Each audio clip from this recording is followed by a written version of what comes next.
지난주부터 창세기 37장을 시작해서 하나님의 사람 요셉에 대해서 배우고 있습니다. 우리 두 번째 시간인데요. 12절에서 17절까지의 말씀 한 절씩 교독하시고 마지막 절은 함께 읽겠습니다. 12절입니다. 그의 형들이 세겜에서 가서 아버지의 양떼를 칠 때에 이스라엘이 요셉에게 이르되 내 형들이 세겜에서 양을 치지 아니하느냐 너를 그들에게로 보내리라. 요셉이 아버지에게 대답하되 내가 그리하겠나이다. 이스라엘이 그에게 이르되 가서 너희 형들과 양떼가 다 잘 있는지를 보고 돌아와 내게 말하라 하고 그를 헤브론 골짜기에서 보내니 그가 세겜으로 가니라. 어떤 사람이 그를 만난즉 그가 들에서 방황하는지라. 그 사람이 그에게 물어 이르되 내가 무엇을 찾느냐. 그가 이르되 내가 내 형들을 찾아오니 청하건대 그들이 양치는 곳을 내게 가르쳐 주소서. 그 사람이 이르되 그들이 여기서 떠났느니라. 내가 그들의 말을 들으니 도단으로 가자 하더라 하니라. 요셉이 그의 형들의 뒤를 따라가서 도단에서 그들을 만나니라. 아멘. 전 본문의 말씀을 가지고 꿈을 살아 움직이게 하라, 꿈을 살아 움직이게 하라라는 제목으로 말씀 나눴습니다. 올 초에부터 시작해서 이제 요셉에 대해서 배우게 됩니다. 저는 이제 말씀을 순서대로 전하기 때문에 지난주 말씀을 우리가 계속해서 생각을 하고 되돌아보고 또 살펴보는 것이 오늘 말씀을 이해하는 것에 또 도움이 될 것 같습니다. 지난주 설교 제목 혹 기억이 나십니까? 예, 하룻밤도 꿈 없이 잠들지 말자라고 말씀을 드렸습니다. 그러면서 두 진영으로 생각을 해서 아니야, 요셉은 꿈꿀 수 없어 라고 하는 진영의 관점, 아닙니다, 그럼에도 불구하고 요셉은 꿈꿀 수 있습니다 라고 하는 관점을 살펴봤습니다. 요셉이 꿈꿀 수 없다고 말하였던 이유 중에 하나는 요셉은 그 가정이 웃음과 평안을 찾을 수 없는 역기능 가정으로서의 건강한 기능을 할 수 없는 가정이기 때문에 그는 꿈꿀 수 없다라고 이야기했습니다. 뿐만 아니라 요셉의 가정에는 세대 간에 흐르는 편애라는, 폭력이라고 하는, 시기라고 하는 쓴뿌리, 그것의 영향을 받고 있기 때문에 요셉은 꿈꿀 수가 없는 사람입니다 라고 이야기를 했습니다. 요셉이 꿈꾸는 사람이었지만 그는 17세에 미숙하고 미성숙한 사람이기 때문에 요셉은 꿈꿀 수 없다라고 말했습니다. 여러분, 실제로 우리는 환경의 영향을 잘 받습니다. 특히 가정이라는 것은 우리의 삶에 드라이브를 걸 정도로 큰 영향력을 가지고 있는 것이 가정 사실입니다. 이런 차원으로 본다고 한다면 요셉은 꿈꿀 수 있는 형편이 아니었습니다. 실제로 우리도 다를 바가 없습니다. 그렇게 따지고 보면 하나님을 믿는다고는 하지만 여전히 예수님의 성품이 우리의 인격이 되기에는 참 미숙하고 미성숙할 때가 있습니다. 그리고 또 여전히 우리에게는 상처가 많습니다. 하나님을 알고 있음에도 불구하고 우리의 화가 있고 우리의 상처가 있고 쓴뿌리가 있어서 그 부분만큼은 건들지 마시오 라고 하는 우리들만의 분명한 쓴뿌리들이 있습니다. 그뿐일까요? 우리도 가정의 영향력을 많이 받습니다. 그럼 우리는 꿈꿀 수 없는 것일까요? 아닙니다. 그럼에도 불구하고 우리가 꿈꿀 수 있는 이유는 우리 안에서의 자격이나 우리 안에서의 힘이 아니라 우리에게 반복적으로 다가와 말씀하시는 하나님께서 우리에게 계속해서 다가오시는 그 하나님으로 말미암아 꿈꿀 수 있다고 하였습니다. 요셉도 본인이 꿈꾸고 싶어서 힘을 쓰고 애써서 꿈꿀 수 있었던 것이 아니라 반복적으로 하나님께서 말씀하셨기 때문에 말씀 되신 하나님이 계시면 우리는 꿈꿀 수 있다고 하였습니다. 어떠한 형편에 있든지 간에 하나님만 우리에게 계시면 꿈꿀 수 있다. 뿐만 아니라 요셉에게는 하나님만 계셨을 뿐만 아니라 미숙한 그에게 믿음의 지지자요 기도의 지지자였던 이삭 할아버지가 있다고 했습니다. 이삭이 있었다고 했습니다. 우리 역시도 신앙의 공동체요 믿음의 지지자가 있으면 하나님과 더불어 그들만 있으면 우리도 꿈꿀 수 있다고 하였습니다. 여러분, 저는 다시 한 번 더 여러분에게 정중하게 질문 드리고 싶습니다. 여러분에게 함께 웃고 함께 울 수 있는 지지자가 있으십니까? 어떤 분들은 남편이라 할지라도 아내라 할지라도 지지자로 느끼지 못하는 경우가 있습니다. 여러분 어떻습니까? 신앙 공동체 안에서는 믿음의 지지자를 경험하고 있으신가요? 어떠세요? 우리 교회는 중보기도팀이 있다고 하였습니다. 우리 교회는 목장 모임이 있다고 했습니다. 부탁드리고 싶은 건 중보기도팀을 통해서 여러분을 위해서 기도 지지받는 것을 경험 한번 해보십시오. 여러 모양으로 봉사로 섬길 때에 여러분 교회에 오셔서 여러 가지 갈등도 겪으시지만 봉사로 모여서 그들과 신앙의 동지가 되고 믿음의 지지자를 만들어 보십시오. 목장 행리도 그렇습니다. 2020년도에 이 일에 한번 용기 내 보십시오. 스스로 울타리 치지 마시고요. 스스로 믿음의 지지자가 되기로 내 아이들뿐만 아니라 우리 다음 세대들에게도 그리고 저분들도 나에게 믿음의 지지자 될 것이다 라고 하는 기대감을 가지고 여러분 한번 시도해 보십시오. 저는 한 주간 다음 세대에게 말씀을 섬기기 위하여 저기 산청이라는 곳 지리산 골짜기에 다녀왔습니다. 말씀을 특별히 금요일날 말씀을 준비하고 있는데요. 제가 집회 가기 전에 중보기도팀에게 기도를 제가 손수 적어가지고 이렇게 전달하였습니다. 그래서 교회가 또 새벽마다 저를 위해서 기도하고 있다는 것을 누구보다 잘 알고 있죠. 근데 금요일날 그 산에서 말씀을 준비하고 있는데 아침에 저에게 톡이 하나 톡 왔습니다. 톡의 내용이 이렇습니다.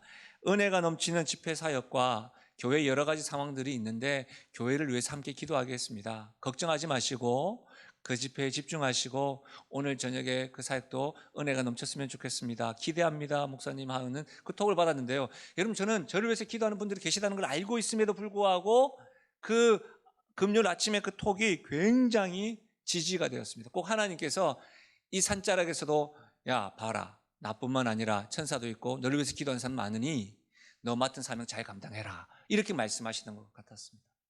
여러분도 계시지요. 여러분 주변에 여러분도 스스로 믿음의 지지자가 되시지요. 여러분 우리에게는 믿음의 지지자가 있고 하나님이 계시면 꿈꿀 수 있습니다. 그러나 또 한편으로는 이런 질문이 있습니다. So what? 어떻게 해야 됩니까? 좀 더 구체적으로 하나님의 꿈을 이루려면 하나님의 꿈과 나의 꿈이 같으려면 어떻게 해야 됩니까? 이렇게 질문할 때가 있는데요. 여러분은 그때 어떻게 하시겠습니까? 사자성어 가운데 이 말이 있습니다. 줄탁동시. 여러분 이 줄은 떠들 줄, 탁은 졸탁이라는 말인데요. 이 병아리가 부화할 때에 어미닭도 밖에서 껍질을 잘 깨야 합니다. 근데 여러분 함께 깨워주는데 함께 깨워주어야만 병아리가 이렇게 부화가 된대요. 근데 여러분 이 병아리가 부화를 시작하면 일정 시간 내에는 반드시 껍질을 깨고 나와야 한대요. 그런데 만약 반드시 나와야 하니까 밖에 있는 이 어미 닭이 좀 일찍 깨버리면 안에 있던 병아리가 죽거나 기형이 된대요. 무슨 말이냐면 병아리가 이제 부화되기 위해서 자기도 그 껍질 안에서 막 깨려고 힘쓰고 밖에서 어미 닭도 깨야 되는데 그 시기가 줄탁 동시에 일어날 때에 건강한 병아리가 태어난다는 거예요. 여러분, 저는 하나님의 역사도 우리의 삶 가운데, 우리 가정 가운데, 우리 교회 가운데 줄탁 동시와 유사하다고 생각되어져요. 지금도 하나님께서는 여러분의 삶을 터치함을 믿으십니까? 지금도 올 한 해도 여러분의 가정과 우리 교회에 하나님께서 세밀하게 간섭하시고 역사하심을 믿으십니까? 분명히 역사하실 것입니다. 분명해요. 그런 기대감과 동시에 우리가 가져야 될 태도는 뭐죠?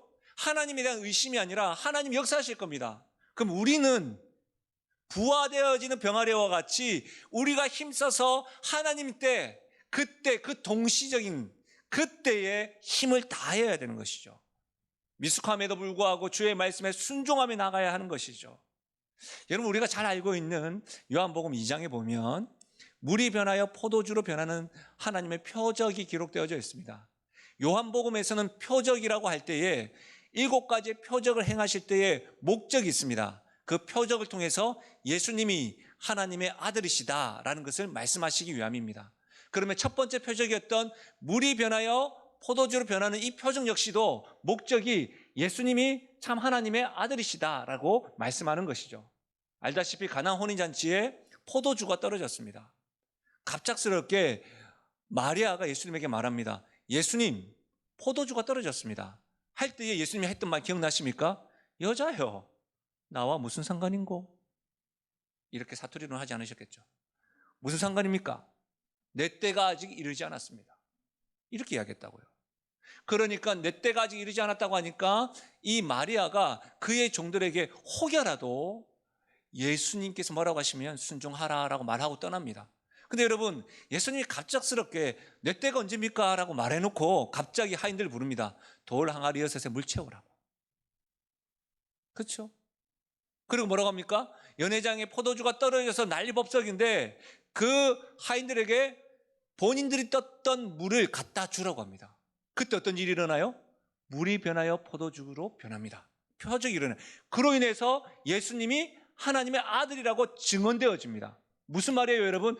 물이 변하여 포도주로 변하는 그 역사, 하나님 간섭하심, 그로 인하여 예수님이 하나님의 아들이시라는 그 하나님 역사 가운데 누가 있었죠? 물도온 하인들이 있었다는 거예요. 그 동시에 그때 하나님 역사가 일어났다는 거예요.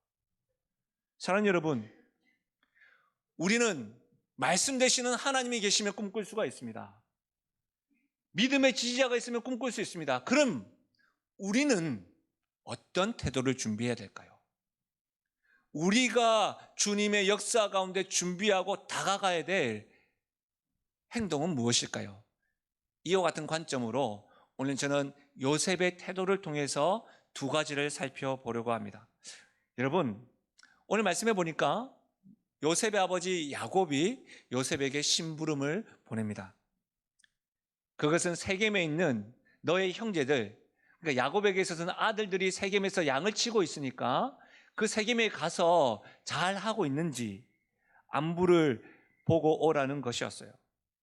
왜 굳이 세겜에서 양을 잘 치고 있을 터인데 야곱은 요셉을 보내려고 하는 것일까요?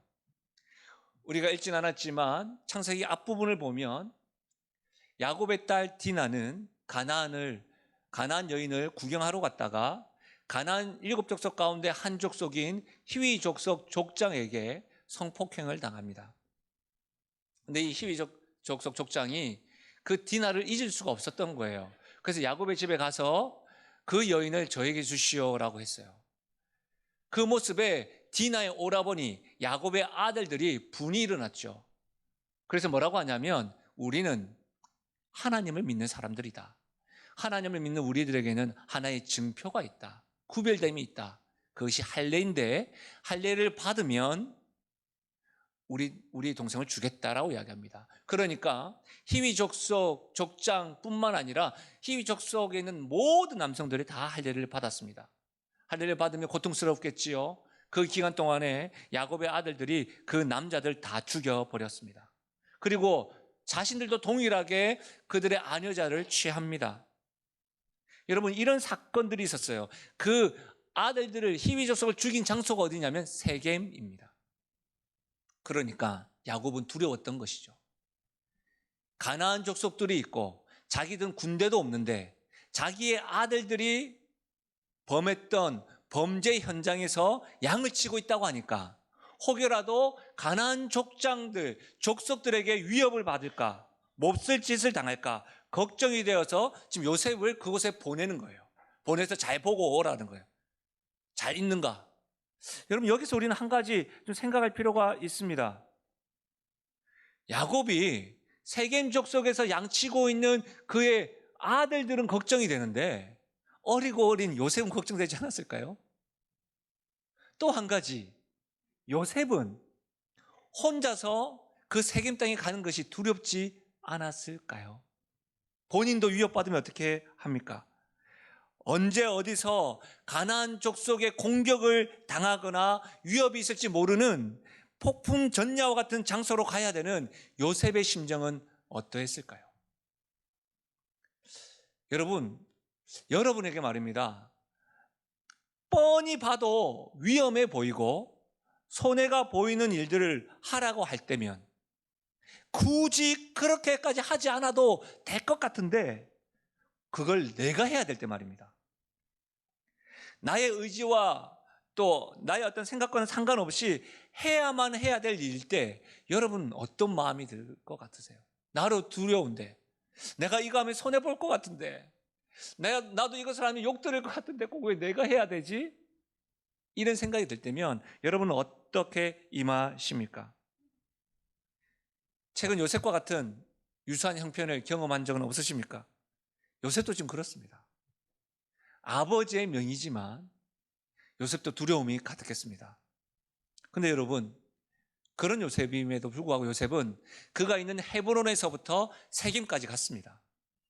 세겜에 갔더니까 말씀대로 그의 형들이 없었습니다. 그래서 물었습니다. 양치는 사람들 못 봤습니까? 했더니 뭐라고 이야기합니까? 도단이라는 곳으로 갔습니다. 그래서 요셉이 어디예요? 헤브론에서 세겜까지 갔고 세겜에서 도단까지 갔습니다. 여러분, 헤브론에서 세겜까지의 거리가 80km입니다. 그리고 세겜에서 도단까지의 거리가 20km입니다. 무슨 말이에요? 우리가 자가용으로 속도 100을 몰 때에 최소 1시간에서 1시간 반이 걸리는 거리입니다. 쉽지 않습니다. 광야길이라고 하면 더 힘듭니다. 낮 같으면 땡볕이 있고 강도의 위협이 있습니다. 밤 같으면 어떻게 합니까? 살을 찢는 추위가 있습니다. 들짐승의 위협도 있습니다. 여러분, 그 길을 헤브론에서 세겜, 세겜에서 도단까지 간 것이죠. 어쨌든 그런 길들을 생각해 보면 우리가 성경을 보면 하나님께서 이스라엘 백성들을 보호하시고 인도하셨다고 할 때에 낮에는 구름 기둥으로 밤에는 불 기둥으로 인도하셨다라고 하는 것은 굉장히 하나님께서 세심하게 간섭하셨다는 것을 알 수가 있습니다. 어쨌든 여러분, 저는 요셉의 이와 같은 행적, 이와 같은 태도를 통해서 두 가지를 살펴보겠다고 했는데 그 첫 번째가 이것입니다. 꿈을 살아 움직이기 위한 첫 번째 태도는 한 걸음 더입니다. 한 걸음 더. 요셉은 헤브론에서 세겜 멈추지 않았습니다. 세겜에서 도단까지 갔습니다. 요셉이 들었던 명령은 뭐였냐면 아버지가 형들이 잘 있느냐 보고 오라는 것이었습니다. 생각해 보십시오, 여러분. 헤브론에서 세겜까지 80km입니다. 그래서 그 주변에 들었을 때 형들이 세겜에 있지 아니하고 도단까지 갔다는 소식을 그는 들었습니다. 편도가 80이에요. 다시 가려면 160km예요. 멀죠? 요셉은 아버지한테 세겜에서 그 소식을 듣고 다시 돌아가서 아버지, 형들이 안전하게 세겜에서 양을 치다가 도단에 갔습니다. 그 소식을 전해도 되는 것이었습니다. 그런데 그렇게 멈추지 않고 그는 도단까지 갔다는 겁니다. 저는 이와 같은 태도, 요셉의 태도가 한 걸음 더라고 생각되어집니다. 요셉은 맡겨진 일에 성실했던 것이죠. 충성했습니다. 성실했습니다. 그런데 여러분, 요셉의 한 걸음 더는 단지 성실하다로 설명하기 좀 부족해 보입니다. 왜냐하면 성실하면은 수동적으로 성실할 수가 있고 능동적으로 성실할 수 있기 때문입니다. 여러분, 수동적으로 성실할 수 있습니다. 그러나 능동적으로 성실한 것이 더 좋습니다. 그것이 더 한 걸음 더에 가깝습니다. 여러분, 실제로 제가 우리 교회를 부임하고 나서 한 1년 정도 지났을 때에 한 출판사에서 저에게 찾아왔습니다. 찾아와서 제가 부른 것도 아닙니다. 그 출판사에서 저에 대해서 알아보시고 이렇게 오셔가지고 저와 대화를 하고 저에게 책을 하나 적어 주시기를 요청해 왔습니다. 그래서 제가 너무 감사했죠. 와, 저 같은 사람도 글을 적을 수 있습니까? 부터 시작해서 충분히 가능합니다라고 용기를 얻고 했는데요. 저 스스로 생각할 때 글재주가 없고 글 쓰는 것이 두렵기 때문에 제가 포기를 했었습니다. 저한테 이렇게 요청을 해왔지만 제가 그것에 좀 그렇더라고요. 근데 제가 작년 여름에 제가 섬겼던 청년들이 목회자가 되고 또 많은 분들에게 제가 전화 통화를 많이 받았었습니다. 그래서 제가 청년 사역을 하면서 경험해왔던 것들, 교회를 섬기면서 경험해왔던 것들을 같이 나누는 가운데 제 마음에 그렇구나. 하나님께서 나를 이렇게까지 이끌어 오신 이유가 있겠구나. 한 사람에게라도 도움이 된다고 한다면 내가 다시 시작해 봐야 되겠다. 그래서 여러분, 1년 반, 2년 가까운 시간을 제가 거부하다가 한 3개월 동안에 여러분 제가 글을 적기 시작했습니다. 실제로 어려웠습니다. 우선은 제 능력이 잘 그렇게 글 쓰는 것이 쉽지 않았기 때문입니다. 그런데요, 다른 거 뭐였냐면 어쩔 수 없이 하는 것과 하고 싶어서 하는 것에 제 마음의 열정이 달랐습니다. 동기가 달랐습니다. 그리고 그 일을 볼 때에 창의적인 생각이 달랐습니다. 수동적으로 성실할 수 있습니다. 수동적으로 성실할 때는요, 열정을 찾아보기 어렵습니다. 창의성이 찾아보기 어렵습니다. 그러나 능동적으로 성실하다 보면 그 일에 꿈을 꾸게 됩니다. 창의성이 포함이 되어집니다. 열정이 솟습니다. 여러분, 이 말이 바로 요셉의 모습에서 한 걸음 더입니다. 한 걸음 더라는 말은 능동적으로 성실하라는 말입니다. 능동적으로 성실할 때에 열정이 쏟고 창의성이 개발되어진다는 것이죠. 여러분, 이 한 걸음 더라는 말씀을 좀 더 생각해 보면 과거 모든 길은 로마로 향한다고 할 당시에 이 로마 병사들은 흔히 말하는 군장을 메고 무거운 짐을 지고 장거리 행군을 하게 되죠. 근데 이제 병사들이 이 민가를 지날 때마다 무거우니까 어떻게 하냐면 그 짐을 민간인들에게 대신 지게 했습니다. 그렇다 보니까 어떤 원성이 일어났을까요? 정복시대이긴 하지만 로마에게 계속해서 상소를 한 것이죠. 원성을 했습니다. 로마 제국은 그 원성을 듣고 병사의 짐을 맡을 사람이 자기 집에서 1마일 정도 떨어진 곳까지만 도와달라. 그렇게 법을 통과시켰습니다. 그러니까 지배층들에게 우리 병사가 전쟁을 할 때 힘드니까 그래 계속 따라오진 않아도 좋지만 너희 집에서 1마일 정도는 짐을 들어줘야 된다라고 법으로 만든 것이죠. 그래서 여러분 그 당시에 마을길에는 거리를 표시하는 막대기가 흔히 눈에 띄었다고 합니다. 이 마을은 1마일까지 여기서부터 1마일까지 갈 수 있습니다. 이런 식으로 말이죠. 그런데 이런 관행은 예수님 시대에도 널리 퍼져 있었습니다. 근데 여러분 예수님 시대에도 널리 퍼져 있었는데 예수님께서 말씀하시는 것을 보면 굉장히 놀랍습니다. 마태복음 5장 41절인데요. 우리 함께 읽어볼까요? 함께 읽겠습니다. 시작. 또 누구든지 너를 억지로 오리를 가게 하거든 그 사람과 심리를 동행하고. 여러분 이 말씀을 우리가 생각할 때 몇 가지가 있는데 첫 번째 마태복음 5장입니다. 마태복음 5장, 6장, 7장을 보통 산상수훈이라고 이야기합니다. 산상수훈은 하나님의 백성, 천국 백성이 가져야 될 삶의 태도를 이야기할 때의 산상수훈입니다. 팔복만이 아닙니다. 5장부터 7장까지의 말씀입니다. 그래서 성경책에 보면 빨갛게 되어 있죠. 그것이 예수님의 설교죠. 근데 여러분 5장 41절에 보니까 뭐라고 됐어요? 너로 억지로 오리를 가게 하거든 그 사람과 심리를 동행하라. 이 말씀을 통해서 가장 혁신적인 말씀을 지금 하고 있는 거예요. 예수님의 설교를 듣는 사람들도 여러분 병사의 짐을 조금이라도 들고 싶지 않았을 겁니다. 1마일까지가 법이었습니다. 그런데 예수님 뭐라고 하십니까? 너로 억지로 오리를 가게 하거든 심리를 동행하고. 이게 예수님의 말씀입니다. 누구에게요? 천국 백성들에게. 누구에게요? 하나님을 아는 자들에게. 누구에게요? 꿈 되시는 하나님, 믿음의 지지자가 있는 우리들에게 예수님이 어떻게 말씀하십니까? 남들은 1마일만 간다 할지라도 억지로 오리를 가면 한 걸음 더해서 심리를 가라. 이렇게 말씀하시는 거예요. 여러분, 놀랍지 않습니까? 한 걸음 더. 그냥 억지로 가는 것이 아니라 너가 능동적으로 오리요? 제가 심리 가드릴게요. 이렇게 하라는 거예요.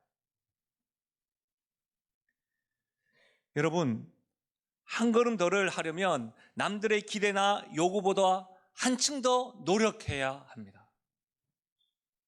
세상이 우리 크리스찬들에게, 세상이 교회에게, 세상이 리더십들에게 실망하는 이유는 평균 이하이거나 평균 정도만 해도 좋다라고 이야기하죠. 그러나 예수님의 말씀은, 하나님 말씀은 우리 교회가, 크리스찬들이 어떻게 하라는 겁니까? 남들이 생각하는 것보다 한 걸음 더 나가라는 말입니다. 여러분, 세상이 교회를 향하여 비아냥 거릴 때 자주 하는 말 아시죠? 말들이 많다, 말이 많아. 말뿐인 그리스도인, 말뿐인 그리스도. 사랑합니다, 말뿐인 그리스도인. 기도합니다, 말만 저렇게 하고. 여러분, 꿈에 대해서, 소망에 대해서 말을 하는데 말만 그렇게 한다고 이야기를 합니다. 예수 믿는 우리도, 하나님의 말씀을 듣는 우리도 세상 사람들과 다를 바가 없다는 거예요. 실제로 세상 사람들은 사랑합니다, 소망을 이야기하지 않잖아요. 근데 우리 말하잖아요. 말하면서도 세상과 비슷하니까. 우리의 감정보다, 우리의 생각보다 말씀, 더 앞서지 않으니까 똑같다는 거예요. 어쩌면 더 심하게 세상 사람들은 우리들을 비아냥거리고 있는 것이죠. 그뿐입니까? 말뿐이라고 이야기할 뿐만 아니라 게으르고 나태하다고까지 이야기를 하는 것을 많이 듣습니다. 여러분, 대부분의 사람들은 남들의 기대에 맞추기 위해 요구받는 일만 하는 사람들이 대부분입니다. 어떤 의미에서는 이런 모습은 수동적으로 성실한 것을 말합니다. 그것도 나쁜 것은 아닙니다. 그러나 여러분, 이 부분에 대해서 김단중 목사의 게으름이란 책은 이렇게 해석하고 있습니다. 한번 들어보십시오. 정말 하루 종일 아무 일도 안 하고 침상 위를 구르면서 지내는 사람은 소수입니다. 성경이 지적하는 게으른 사람은 그들 뿐 아니라 매일매일 바쁘게 살지만 그저 정해진 자신의 일과 속에서 생각 없이 습관적으로 살고 있는 사람들까지 포함합니다. 여러분, 그냥 침상에 들어오면서 아무 일도 안 하고 있는 사람은 없다는 거예요. 그게 무슨 말입니까? 매일매일 바쁘게 살지만 그저 정해진 대로 하나님에 대해서 생각도 하지 아니하고 먹든지 마시든지 무엇을 하든지 하나님의 영광을 위해서 살려고 했는데 그와 상관없이 그냥 바쁘게만 사는, 습관적으로 사는 것도 뭐라고요? 게으름이라고 말하는 거예요. 바쁘게 산다고 해서 모든 것이 하나님 앞에 부지런하게 사는 것이 아니라 왜 사는지, 내가 왜 직장에 다니는지, 내가 왜 이 일을 하는지 그 목적을 아는 것, 하나님의 영광을 돌리는지 모르고 살면 그것 역시도 자신의 영혼이 어떻게 되어지는지도 모르면서 열심히만 사는 것, 역설적으로 말하면 그 모습은 게으른 모습이다라고 말하는 것. 사랑하는 여러분, 여러분 어떻습니까? 여러분에게 맡겨진 일에만 수동적이십니까? 그냥 주어진 일이니까 내 할 일만 하면 되지, 그렇게 생각하십니까? 여러분의 가정의 문제 어떠세요? 그냥 함께 있는 것으로만 만족하십니까? 아니면 여러분이 할 수 있는 일들을 함께 고민하면서, 함께 눈물 흘리면서, 함께 수고하면서 함께 애쓰십니까? 우리 모든 사람에게 하나님께서는 24시간이라는 시간을 허락해 주셨습니다. 여러분은 어떻게 활용하고 있으십니까? 매일 수동적으로 임하십니까? 그 시간들을 능동적으로 보내기를 힘쓰십니까? 여러분, 자주 만나는 사람들 어떠세요? 심지어 예배 드릴 때 앞만 바라보고 바로 일어나서 그냥 가십니까? 잘합니다, 그것도. 그러나 능동적으로 옆 사람들에게 인사를 하고 옆 사람에 대해서 같이 교제하고 그들의 아픔을 가지고 같이 기도하고 애쓰십니까? 어떠하십니까? 혹여라도 자주 만나는 사람과의 관계들 속에서 이 정도면 되었지라고 스스로 라인을 끊고 있지는 않으십니까? 여러분 스스로 그 라인을 끊을 생각은 없으십니까? 교회를 바라보면서 감히 부탁드립니다. 구경꾼의 입장이십니까? 영화를 바라보듯 마트에 쇼핑하듯 여러분 어떻게 참석하고 있으십니까? 혹여라도 그런 분 없으시겠지만 무슨 소리, 내가 예배 참석해 주는 거지. 여러분, 이와 같은 태도는 하나님이 정말 기뻐하지 않습니다. 예배에 대해서 배웠지만, 우리가 예배하는 교회에 대해서 배웠지만 예배는 하나님이 그렇게 찾으시는 일입니다. 신령과 진정으로. 사랑하는 여러분, 저는 여러분이 참으로 여러 가지 어렵고 힘들다 할지라도 특별히 2020년도에는 교회에 오셔서 여러 가지 갈등도 있고 어려움도 있지만 여러분 그것으로 힘 빼지 말고 여러분의 최고의 관심이 하나님을 더 사랑하고 하나님을 더 알아가고 하나님의 사람으로 온전케 되는 그 일에 힘쓰셔야 되는데 교회만 오면 왜 그렇게 머리만 아프고 그렇게 마음만 아프게 보내지 마시고 2020년도에는 하나님 역사를 경험하는 일에 하나님의 사랑을 어떻게 하면 더 알아갈 수 있을까? 어떻게 하면 내가 하나님의 말씀을 더욱더 순종하여서 줄탁동시와 같은 하나님의 역사를 경험하며 나아갈까? 이런 일에 여러분 우리 온 교회가 2020년도에는 마음을 모으고 뜻을 모으고 힘을 모을 수 있기를 주의 이름으로 부탁드립니다. 해야 할 일을 하니까 됐어, 정해진 일만 충실하면 그만이야 라고 하는 것은 실제로 성경적으로 보면 잘못된 태도입니다. 하나님에 대해서는 알고 있지만 그런 태도는 어떤 거예요? 줄탁동시와 같은 하나님의 역사를 경험하지 못하는 것이죠. 하나님에 대해서는 알지만 이 정도면 됐어가 아니라 하나님 뭐라고 말합니까? 한 걸음 더라고 말하는 것이죠. 스스로 점검해 보십시오. 주의 말씀처럼 억지로 어디로 가게 하면 십리로 가겠습니다라고 하는 능동적 적극성이 한 걸음 더의 태도가 여러분에 있는지 점검해 보십시오. 제가 인터넷을 보다가 한 리스트를 검색하게 되었는데 아무리 찾아봐도 저자가 찾을 수가 없더라고요. 근데 여러분 한번 이 리스트 한번 보십시오. 이렇게 되어 있습니다. 소송만 되지 않으리라. 아니, 내가 참여하리라. 걱정만 하지 않겠다. 아니, 거기에서 뭐라고 한 걸음 더 나가서 도와주리라. 믿기만 하지 않으리라. 실천하리라. 공정하게만 행동하지 않으리라. 아니요, 친절하게 행동하리라. 용서만 하지 않으리라가 아니라 내가 잊어주리라. 꿈만 꾸지 않으리라. 일하리라. 가르치기만 하지 않으리라. 내가 섬기리라. 벌기만 하지 않으리라. 다른 사람들과 함께 부하게 하리라. 주기만 하는 것이 아니라 내가 그들을 섬기겠다. 살기만 하지 않으리라. 내가 성장하고 자라나리라. 괴로워만 하지 않겠다. 어떻게 해요? 내가 승리하리라. 자, 이 리스트를 보고 뭐 저자도 찾을 수 없고 해서 제목도 없어서 제가 제목을 이렇게 정했어요. 한 걸음 더. 뭐 제가 정했어요. 제목. 한 걸음 더. 네. 여러분, 한 걸음 더. 괴로워만 하지 마시고 한 걸음 더 나아가 어떻게 승리하리라. 사는 것으로만 끝나지 아니하고 우리 믿음의 선배님이나 다음 세대나 모두가 다 어떻게 해요? 주님 앞에 하나님의 온전한 사람으로 자라나리라. 벌기만 하지 않겠다. 내가 하는 이 일로 인하여 주변 사람들을 한 걸음 더 나아가 부하게 하겠다. 꿈만 꾸지 않겠다. 내가 한 걸음 더 나아가 일하겠다. 하나님 우리와 함께 하십니다. 함께 하신 하나님과 그 꿈이 살아 움직이게 하려면 어떻게 하라고요? 한 걸음 더 나아가시는 걸음 되시기를 주의 이름 축원합니다. 두 번째는 뭐냐면 따라 하실까요? 시도하라. 다시 한번 따라 하실까요? 한 걸음 더 시도하라. 여러분, 꿈을 살아 움직이게 하려면 어떻게 하라고요? 한 걸음 더 시도하십시오. 실제로 여러분, 이 시도하라는 부분에 대해서는 제가 송구영신 예배 때 붙들어 주심이라고 하는 말씀을 전해드렸습니다. 혹여라도 여러 가지 사정으로 인하여 참여하지 못하신 분이 있다고 한다면 유튜브에서 찾으셔서 붙들어 주심 송구영신 예배를 다시 한번 더 들어보시면 되겠고, 여러분 이 말씀을 다시 한번 더 읽어보실까요? 마태복음 14장 28절과 29절인데요. 베드로가 대답하여 이르시되 주여 만일 주님이시거든 나를 명하사 물 위로 오라 하소서 하니 오라 하시니 베드로가 배에서 내려 물 위로 걸어서 예수께로 가되. 여러분, 이 사건은 오병이어 사건 이후에 예수님께서 제자들을 재촉하여 보내셨습니다. 광풍을 만났습니다. 여러분, 두려움 가운데 있을 때에 예수님이 물 위로 걸어왔어요. 대부분의 제자들은 물 위로 걸어오는 예수님 보고 유령이다 라고 외쳤어요. 그때 베드로가 만일 주님이시거든 나를 물 위로 걷게 해주세요라고 이야기해요. 왜냐하면 예수님 뭐라고 하냐면 야, 두려워하지 마, 나다 라고 하니까 베드로가 하는 말이 정말 예수님이십니까? 그럼 나를 물 위로 걷게 해주세요. 여러분, 실제로 베드로는 물 위로 걸었습니다.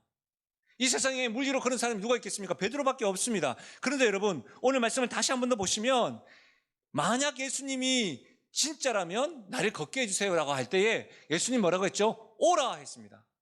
오라. 그때 배에서 내려 물 위로 걸었습니다. 여러분, 예수님을 만나기 전까지, 예수님이 오라고 하기 전까지는 여러분 묵상하셔도 되고 계획하셔도 돼요. 공상하셔도 돼요. 그러나 예수님이 오라 하실 때는 어떻게 돼요? 시도해야 됩니다. 오라 하는데 컴이라고 이야기하는데 이렇게 하시면 안 됩니다. 내가 발을 떼면 빠지는 거 아니야? 오라 하는데 내가 이렇게 하면 빠질까 하고 두려운데 예수님이 아니면 어떻게 하지? 오라고 하시는데 내가 너무 손해볼 것 같은데, 내가 힘들 것 같은데. 아니요.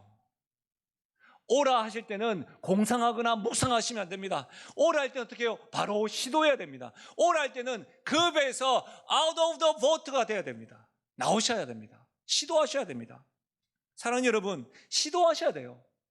그래야 주의 역사를 경험합니다. 주께서 오라고 역사하시려고 준비하고 계신데 지금일까? 지금 아닌 것 같은데 내일 하면 안 될까? 그러면 안 된다는 거예요. 시도하십시오. 주님께서 말씀하시면 내일로 미루지 마시고 오늘부터 시도할 수 있는 용기가 있기를 바랍니다. 여러분, 제가 주유소에 간 적이 있습니다. 기름을 3만 원치 넣고 현금을 5만 원을 준 적이 있어요. 그랬더니 이 주유원이 카드 없습니까? 라고 하더라고요. 그래서 제가 카드는 있는데 제가 1,000원짜리가 20장이 사실 필요해서 우리 딸들 용돈을 주기 위해서 현금이 필요합니다. 라고 해서 5만 원짜리 드렸어요. 그러더니 딱 들어가더라고요. 순간 들어갈 때 제 느낌에는 입이 쭉 나온 것 같았어요. 뭐 카드면 간단하게 해결될 텐데. 근데 얼마 지나지 않아서 그분이 딱 오셨는데요. 잔돈을 가지고 나오셨어요. 그러면서 저한테 하는 말이 이렇게 말씀하셨어요. 아이들에게 줄 거라고 말씀하셔서 제가 깨끗한 돈으로 가져왔습니다. 저는요, 그 주유소 이름을 아직까지 기억이 안 나요. 근데 그 주유원은 기억이 나요. 여러분, 어떻게 하시겠습니까? 저는 그 모습이 한 걸음 더 시도한 모습 같아요. 아마도 그 주유원은 저에게뿐만 아니라 다른 손님에게도 늘 한 걸음 더 그런 태도였던 것 같습니다. 분명한 것은 아르바이트 시급이 더 오르지 않았을 겁니다. 그렇게 한다고 해서. 만약에 그렇게 성실하고 능동적으로 깨끗한 돈을 찾으면서까지 하는 그 모습이 보일 때마다 포인트가 쌓이고 시급이 오른다고 한다면 그것은 능동적 성실함이 아닙니다. 사랑하는 여러분, 저는 헤브론의 골짜기에서 세겜에서 또 세겜에서 도단으로 걷고 있는 요셉의 모습을 묵상하면서 얼마나 두려웠을까. 더불어 전쟁터로 가게 되는 다윗의 모습도 오버랩되었습니다. 요셉도 세겜에서 가나안 족장들에게 위협을 받지 않을까. 어린 다윗도 전쟁터로 가면서 그런 두려움이 있지 않았을까요? 그런데 아버지의 명령이 있은 것 같겠죠. 성실하게 한 걸음 더 시도하는 것. 실제로 여러분, 우리도 하나님이 있고 믿음의 지지자가 있고 분명히 오라고 하는 말씀을 들음에도 불구하고 때로는 한 걸음 더 시도하는 것을 두려워할 때가 있지 않습니까? 제가 이 말씀을 묵상하고 있는데 제가 산청에서 지리산 산자락에서 이렇게 묵상하는데 저에게 들려오는 것은 이 시냇가가 흐르면서 돌을 스쳐가는 그 소리뿐만 아니라요, 산밖에 보이지 않더라. 산밖에. 하나님, 요셉 두렵지 않습니까? 다윗도 두렵지 않았을까요? 실제로 그러면서 하나님, 사실 저도 두렵습니다. 하나님이 계시고 저를 위해서 기도하시는 분들도 계시지만 왜 꼭 제가 해야 됩니까? 저에게도 여러 가지 선택길이 있는 것 같은데 왜 꼭 이 길을 제가 해야 될까요? 그러면서 보이는 게 산밖에 없으니까요, 하나님 어떻게 해야 됩니까? 라고 계속해서 묵상하고 있는데 여러분, 참 감사하죠. 늘 말씀을 묵상하라고 찬양 불렀던 그 찬양이 기억나더라고요. 눈을 들어 산을 보아라. 너의 도움 어디서 올꼬. 하나님은 너를 도우시는 자. 이 찬양이 묵상이 되어지더라고요. 사랑하는 여러분, 예수님은 어떠셨을까요? 하나님의 뜻이 있고 계획이 있었습니다. 예수님은 하나님 우편에 서서 우리들에게 여러 개 올라와라 라고 말씀하지 않으셨습니다. 인카네이션, 완전한 인간으로 한 걸음 더 내려오셨습니다. 예수님이 십자가상에서 그 고통스러운 십자가를 지실 때 너무 어려운 줄 아셨습니다. 그때 어떻게 했죠? 내 뜻 있지만 한 걸음 더 나아가 하나님의 뜻을 순종하여서 우리가 하나님의 자녀가 된 것이 아닐까요? 감히 예수님처럼 요셉처럼 한 걸음 더 시도하라는 이 말씀 앞에 우리는 아멘으로 화답하지만 때로는 우리에게 두려움이 있고 힘겨움이 있을 수 있습니다. 그러나 분명한 것은 우리에게는 하나님이 계시죠. 우리의 도움이 되시는 하나님이 있죠. 2020년도에 우리가 꿈 되시는 하나님이 진리이고 결론됨을 증명하면서 살아갈 때에, 한 걸음 더 시도하며 나아갈 때에, 두려움이 있을 때에, 머뭇거릴 때에 나의 도움이 어디서 오나? 하나님께 있습니다. 이 고백으로 우리 한 걸음 더 시도하여 줄딱동시와 같은 하나님 역사를 경험하며 나가는 올 한 해 되시기를 주의 이름으로 간절히 축원드립니다. 우리 말씀을 생각하시면서 우리 찬양 한번 올려드릴까요? 시편 121편 이 찬양은요, 성전에 올라가면서 부르는 노래예요. 낮의 해와 강도들과 들짐승들과 추위에 대해서 두려워 떨면서 성전에 올라가면서 하나님은 나를 도우시는 자. 우리가 이 찬양을 드리면서 하나님, 하나님 때문에 한 걸음 더 시도하겠습니다. 이 기도의 제목을 가지고 우리 함께 고백하며 나가겠습니다. 하나님은 너를 지키시는 자, 너의 우편에 그늘 되시니 낮에 해와 밤에 달 너를 해치 못하니 너를 해치 못하리.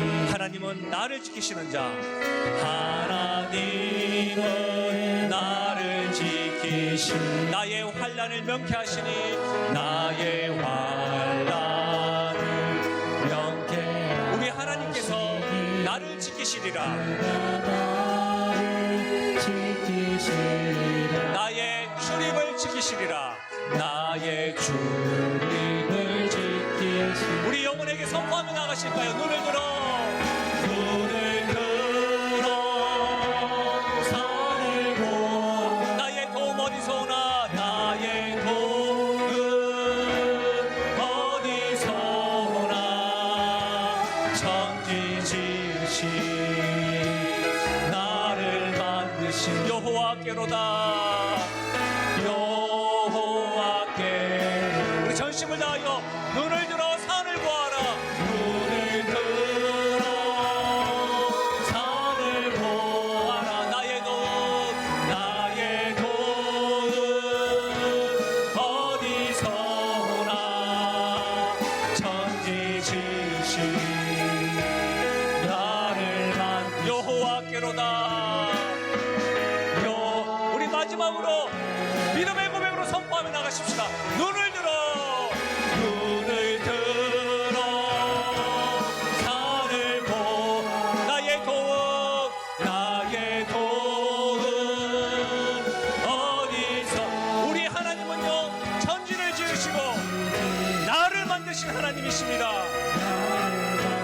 여호와께로다.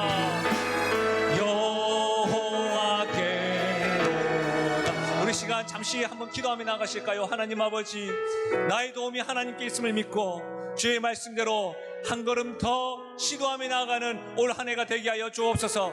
우리 교회가 우리 가정 역시도 하나님의 꿈을 이루며 나아가는 한 걸음 더 시도하며 나아가는 교회와 가정 되게 해달라고 말씀 생각하시면서 소리내어 기도하며 나가시겠습니다.